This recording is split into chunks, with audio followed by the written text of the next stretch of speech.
अभी अभी आया वेस्ट बंगाल विधानसभा चुनाव 2026 को लेकर एक ताज़ा ओपिनियन पोल सर्वे सामने आया है। इस ओपिनियन पोल में जनता ने राजनीतिक रुख को साफ तौर पर सामने रख दिया है।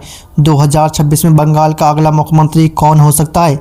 सबसे बड़ा सवाल यही है, क्या ममता बनर्जी एक बार फिर मुख्यमंत्री के तौर पर वापसी कर पाएंगी या फिर इस बार कोई नया चेहरा राजनीति में उभर कर सामने आएगा? आज के इस वीडियो में हम इस ताज़ा ओपिनियन पोल के आधार पर आपको बताएंगे किस पार्टी को बढ़त मिलती दिखाई दे रही है, कौन सी पार्टी सरकार बनाने की स्थिति में है और बंगाल की जनता किन मुद्दों पर वोट देने का मन बना रही है। वेस्ट बंगाल की राजनीति पिछले कुछ वर्षों से लगातार चर्चा में रही है।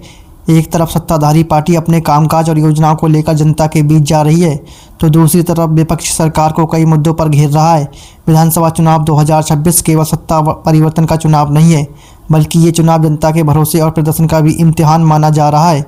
राजनीतिक जानकारों का कहना है कि इस बार का चुनाव काफ़ी हद तक जनता के मूड और ज़मीनी मुद्दों पर निर्भर करेगा।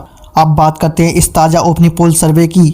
इस सर्वे में राज्य के अलग अलग इलाकों से लोगों की राय ली गई है। शहरी क्षेत्रों से लेकर ग्रामीण इलाकों तक जनता से सीधा सवाल पूछा गया है। वेस्ट बंगाल विधानसभा चुनाव 2026 में आप किस पार्टी को समर्थन देना चाहते हैं?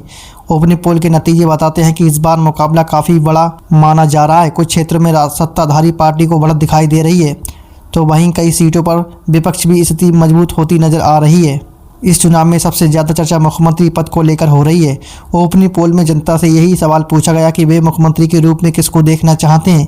क्या ममता बनर्जी दोबारा मुख्यमंत्री बननी चाहिए या फिर राज्य को किसी नए नेता की ज़रूरत है? सर्वे से सामने आया है कि ममता बनर्जी को लेकर जनता की राय बंटी हुई दिखाई दे रही है।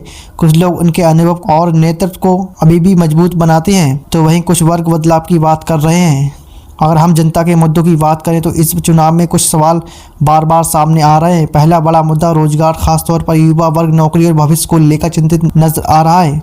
दूसरा मुद्दा महंगाई, दैनिक जरूरत की चीज़ों की बढ़ती कीमतें आम आदमी की जेब पर असर डाल रही है। तीसरा कानून और व्यवस्था, राज्य में सुरक्षा और प्रशासन को लेकर जनता की अपनी चिंताएं हैं। और चौथा सरकारी योजनाएं। लोग ये जानना चाहते हैं कि सरकारी योजनाओं का लाभ सच में जमीनी स्तर पर पहुंच रहा है या नहीं। ओपिनियन पोल के अनुसार यही मुद्दे इस चुनाव की दिशा को तय करते हैं।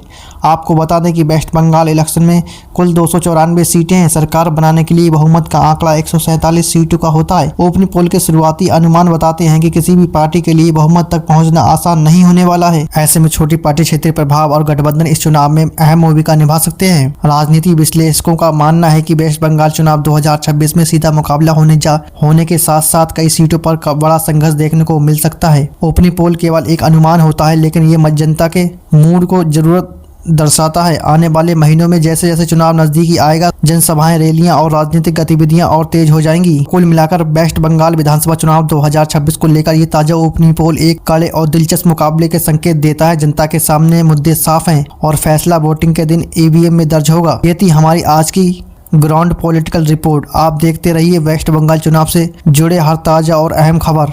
नमस्कार।